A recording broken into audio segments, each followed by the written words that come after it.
Tour done, a return to Loftus, a new chapter of the Vodacom URC opens now. That's in today's episode of Backstage Pass. Well, one win from four was certainly not the way Jake White and his Chargers would have wanted that tour to go. I predicted beforehand we'd have a 2-2 record, but let's take a reality check here. That first game against Leinster, 14 of those players defeated the All Blacks 2 weeks ago. That is a test quality side. We go down to Connacht, we should have won that game, but we're in front of a hostile crowd. The conditions are terrible, swirling winds. We played uphill on that pitch in the second half. That pitch slopes. Then we go to Cardiff. We come away with the victory. We played great rugby in that second half. We seem to turn the corner. Then we go to Edinburgh. We had one great try by Munster wiped off. Again, we came unstuck with the interpretations of the laws. But now the script changes, it flips. There's a role reversal. Those teams need to come down to South Africa, into our backyard, and play against us. Let's remember that Jake White and the Vodacom Bulls have won 22 consecutive games here at Loftus. Loftus is a fortress. Those teams need to come here against that winning percentage, playing at altitude in front of our small but vocal fans. It's most certainly not going to be a cakewalk.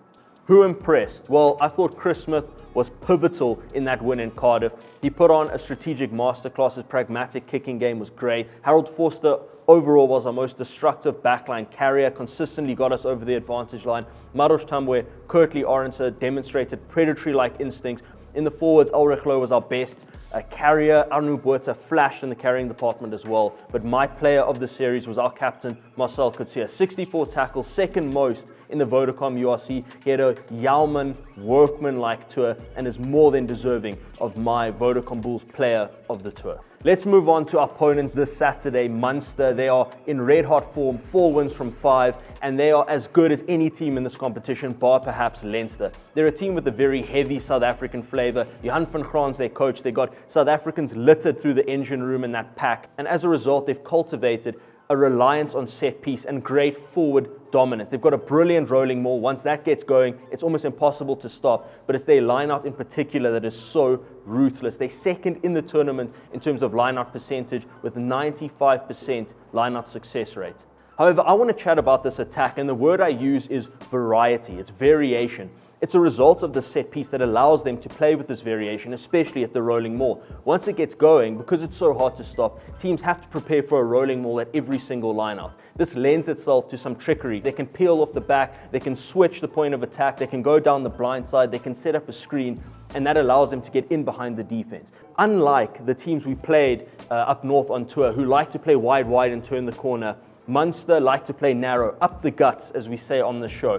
They like to keep it tight, they play one-off runners, and then pass it out the back door to set up that screen. Rather than trying to exploit the outside shoulder and play wide, they stick running off the inside shoulder and try to run between defenders rather than around them. And this comes through or translates in the stats. They are second in terms of tries scored and second in points scored, sixth overall in attack. So they are extremely potent. Do they have a weakness? Yes, they do. Defensively, they are 13th out of 16 in the tournament. They've got the third most missed tackles in the Vodacom URC. So they are fragile defensively. If we can keep a bit of ball in hand and exploit them there could be tries on offer. They also have the fourth fewest tackles made. So what does that tell you? They are a lot more comfortable with the ball than without it. They're not going to give away freebies. They're not going to kick a lot of ball away that they can't contest and win back. If we can disrupt them, play a little bit more with ball in hand, I think Munster can come unstuck. Now, Munster have selected a very inexperienced squad. They've got a lot of frontline players out, internationals that haven't toured. Guys like Peter Omani, Damien Delendi, Jason Jenkins, a late inclusion, but he's got a thigh injury. Joey Carberry, their fly half, an international. However, they've got some real stalwarts in this team. Chris Cloutey on the side of the scrum is the one guy I want to mention. He's second in the tournament in terms of turnovers won. He's won 7. So how do you negate him? Well, you can't stop him from winning turnovers. He will win them. You've got to slow him down. That means getting to the breakdown before him. Our loose forwards are going to have to be on it, high work rate, and if he gets over that ball, you've got to gang clean him. In the back line, their most dangerous, arguably their most dangerous player, Simon Zebo. He's been a late inclusion. He may play on Saturday. He's got 144 caps for Munster, 35 caps for Ireland. He is their most potent attacking weapon. We need to lock him down on Saturday should he play. Lastly, it's prediction time, and I'm going to go out on a limb and say that the Vodacom Bulls are going to win this, and I'll tell you why. There are a number of things that have created a very potent cocktail for the Vodacom Bulls. One, Munster need to travel down to South Africa to play us in our backyard. They need to play at altitude. They're going to struggle. They've got a young team. A lot of these guys may have never played in South Africa before, let alone at this kind of altitude. In that second half, they may get gassed. I think that is when we can really pounce. The last time we played here at Loftus, we won the Carling Currie Cup against the Sharks. We blew them out, scored 44 points, and I like to say when a player in the backline does really well, that they ate.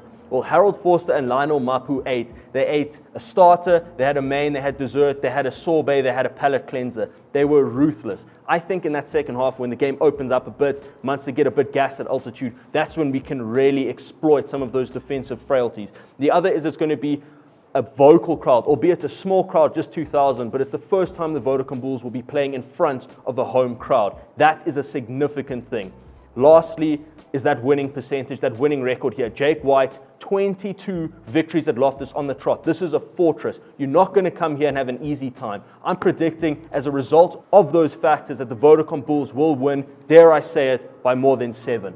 Thank you so much, guys, for watching. Please comment below with your score predictions, the players that impressed you, what you're looking to see on Saturday, and I'll see you guys next week for another episode of Backstage Pass. I feel like Mike, Jordan, give me the rock and I'm scoring. Hey, came from the bottom, that's foreign. I swear that I'm